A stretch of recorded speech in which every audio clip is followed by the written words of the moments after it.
大龄剩女跑滴滴豪华车的第2个星期。After 2 weeks of driving a luxury ride-hailing car as a 36-year-old leftover woman, I'm here to summarize the first week situation.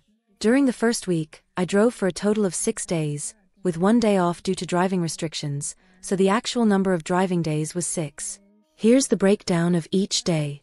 On the first day, I completed 3 rides. On the second day, 3 rides again. The third day saw a slight increase with 4 rides.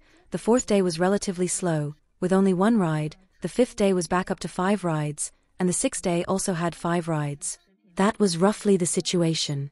The total revenue for the week was 3,245 yuan. I did some rough calculations about the income. After deducting the car rental and fuel costs, the result was basically a break-even point, meaning my income and expenses were about the same, with no profits but also no losses, more or less balanced. As for what's to come, I need to drive for a longer period to draw a conclusion. Many of my fellow sisters have been asking whether driving a luxury ride-hailing car can make money, and if it's worth doing this job. Actually, as a complete newbie with no prior experience in ride-hailing or any kind of driving job, my situation is similar to most people, so my experience might provide some reference. If, like me, you're just starting out, my sharing might be helpful to you. 跑了2年多的网约车了，然后最经常遇到的呢就是 I have been working as a ride-hailing driver for over 2 years now, and during this time, I've encountered quite a few situations.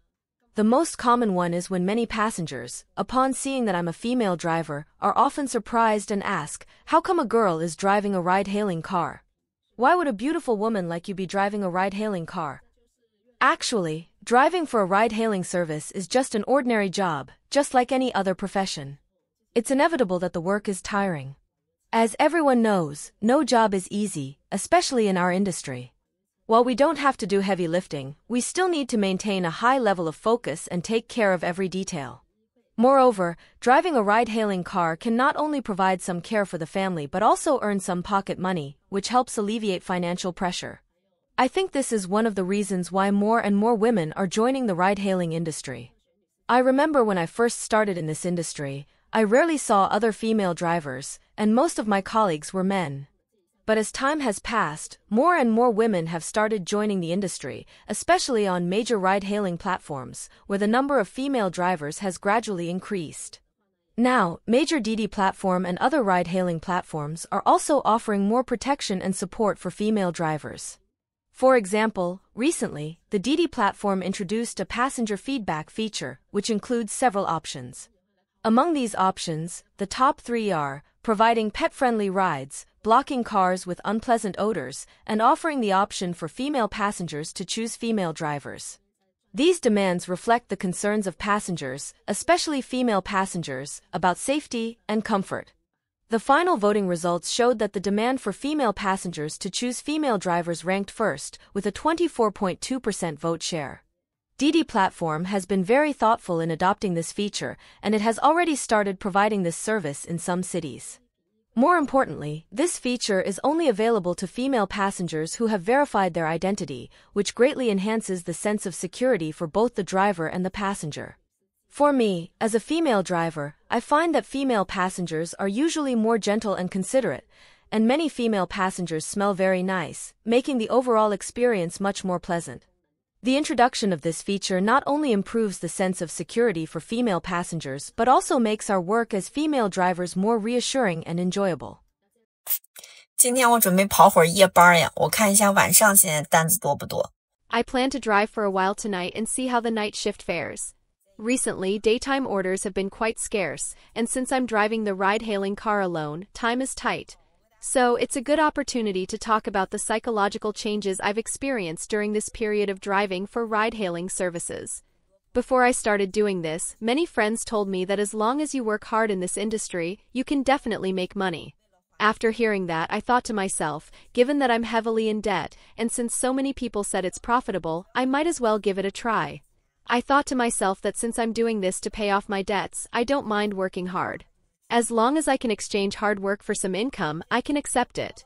After all, what I fear the least is hardship and exhaustion. However, once I actually started driving for ride-hailing services, I realized that things weren't as simple as they seemed. You sit in the car for hours, doing nothing, and the torment of waiting is much worse than I imagined. But after waiting and waiting, if there are no orders, it feels like a waste of time. That's when I realized that just working hard isn't enough. The real hardship is that the platform doesn't assign orders to you. You sit in the car with no income, and no matter how hard you work, it's all in vain. If there are no orders, you don't even get any return for the effort you put in. It feels like you're just harming yourself while sitting in the car. At the beginning, I was still the kind of refined young lady who would put on makeup and dress nicely before heading out, wanting to be a pretty female driver and leave a good impression. But after a few months, I realized that makeup and dressing up weren't important at all. Every day was so busy that I didn't even have time to eat, so there was no mood to take care of my appearance. Every day was just about picking up and delivering orders, and I basically ended up sleeping in the car, with no time to do anything else. Makeup and wearing nice clothes were completely ignored, and instead, the mask became my daily essential. My life basically revolves around driving, picking up orders, delivering them, and then returning to the car to rest, repeating these tasks. I no longer have the energy to think about my image. Moreover, my relationship with passengers has changed a lot too. In the beginning, I was always very enthusiastic and polite when picking up passengers, trying to make each passenger feel comfortable, treating them like gods in the service industry.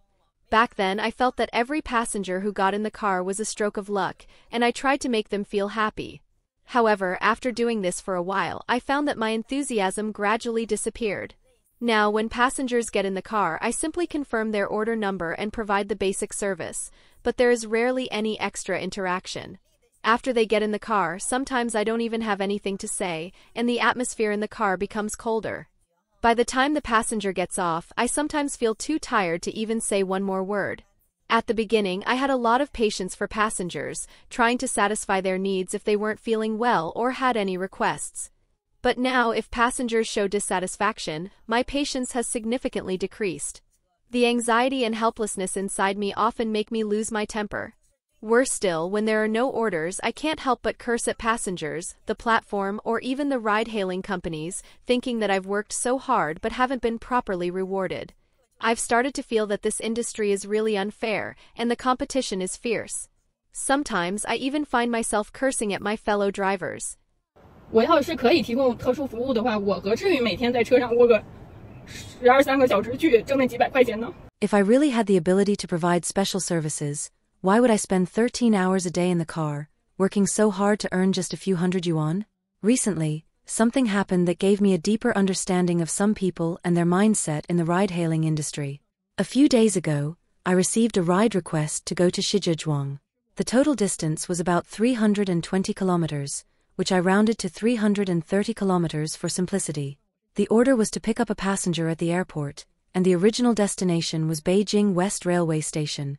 But after the passenger got in, they told me, "Driver, we need to go directly to Shijiazhuang. Can you take us there?" I replied, "Sure, but you need to know that once I drive to Shijiazhuang, I won't be able to pick up a return trip, so you'll need to pay me an additional return fee." The passenger agreed, but when I tried to modify the destination in the system, I found that the platform system wouldn't allow me to do it, and the passenger couldn't make any changes either. So the passenger said, "Since that's the case, just take me to Shijiazhuang, and tell me what the price is. I'll pay you directly." I said, "All right, I'll calculate based on the estimated fare from the Didi platform." I checked, and the estimated fare from Capital Airport T3 terminal to Shijiazhuang was about 1,500 yuan. I then added 200 yuan for the return trip, bringing the total to 1,700 yuan. This did not include the highway tolls. To my surprise, many of my colleagues criticized me for this. I really don't understand why they were so upset. Was it because they felt uncomfortable seeing me take a big order, or was there another reason? Some people were really rude, even calling me heartless and saying all kinds of things. It made me wonder, if it were you, would you be willing to take such a long-distance trip if the passenger didn't agree to pay the return fee?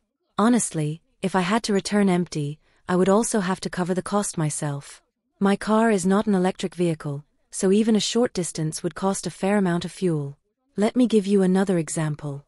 A few days ago, I received a ride request to Tianjin. The passenger was located near the Fengtai headquarters base and needed to go to Beijing South Railway Station. When I accepted the order, I realized that the roads near Beijing South Railway Station were especially congested. I told the passenger, "The traffic there is very bad, especially within 3 kilometers of the station. Anyone familiar with Beijing would know that area, Kaiyong Road, especially to the north, is always congested. I told the passenger that there were only 40 minutes left before their train was scheduled to depart, and I reminded them that they might miss the train due to the traffic. The passenger said, "It's fine, we still have enough time." I had no choice but to follow the navigation.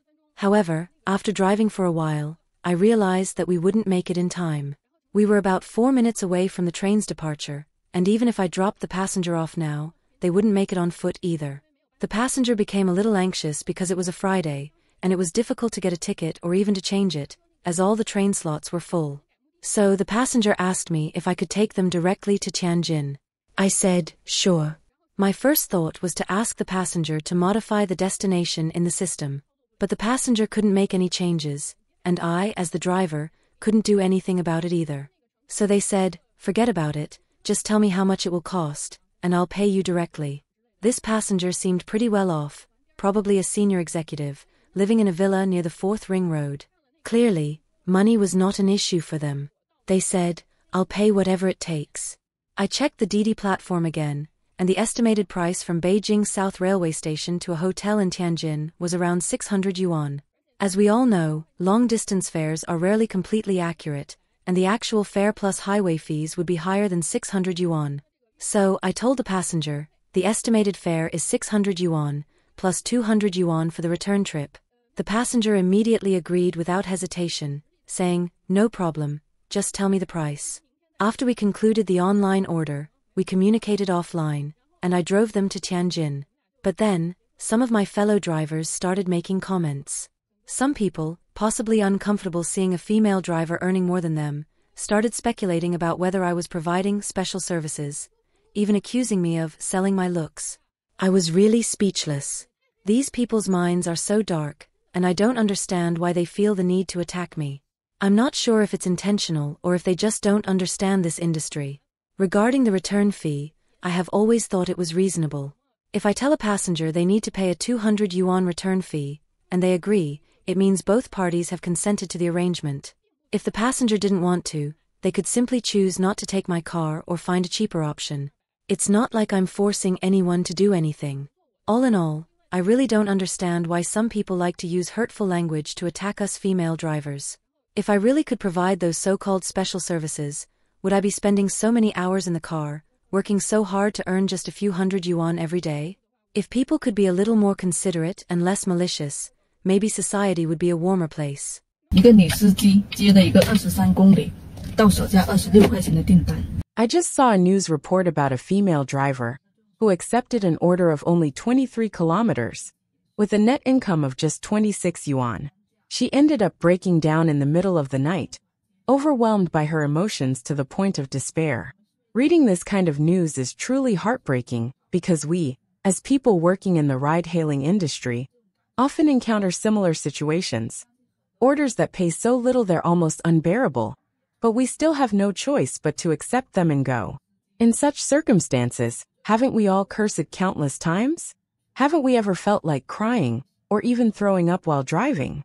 I can completely understand this feeling, and I believe many female drivers in this industry have had similar experiences. The current ride-hailing industry is just not something for humans to drive. It is completely an industry where the platforms exploit us unilaterally. That female driver even cried out, asking why no one is standing up to address this issue, why there are no relevant authorities to regulate this industry. The fare for such an order is so low, it's only 1 yuan per kilometer. No one seems to care about this problem. Why are we being exploited like this by capitalists? Is it really because we have nothing else to do that we take up driving for ride-hailing? We are nothing but the most helpless, the most vulnerable straw, crushed under this industry, gasping for air. For those of us female drivers who are also struggling in this industry, our situation is almost the same. Faced with such low fares, the pressure and unfairness are unbearable. How many of us, who are driving on the road every day, are silently enduring this pain without anyone truly noticing or changing the status quo? In the face of such unfair treatment, we really hope more people will pay attention to this issue, especially the relevant authorities, so that something can be done about it. I've noticed that since 2024, more and more women in China have chosen to drive for ride-hailing platforms. I remember hearing 3 years ago that many women were starting to drive for ride-hailing services, but at that time, I hadn't encountered even one.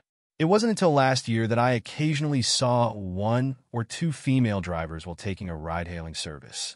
However, this year, almost every time I stop at a red light, I can casually glance around and spot female drivers.